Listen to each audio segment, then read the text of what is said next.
Hi everyone, welcome back to another video from Tutorialify.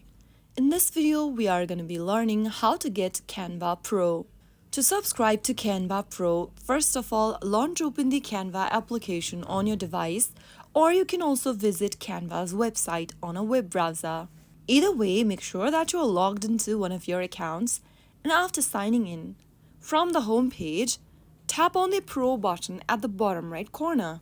Now, you will be able to see Canva limited time offer. Tap the claim offer button or simply find the offer you want to choose and then click on the claim offer button one more time if there is any offer available. Once you tap on claim offer on the next page, choose your monthly or yearly plan and click on the claim offer and subscribe or start trial and subscribe button and follow through the instructions. Now go ahead and provide your payment details, follow through the on-screen instructions, and once you are done, you will be able to subscribe for Canva Pro. After upgrading, you'll have access to the premium templates, images, videos, animation tools, and more.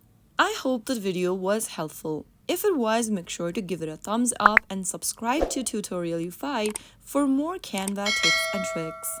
See you in the next video. Thank you for watching.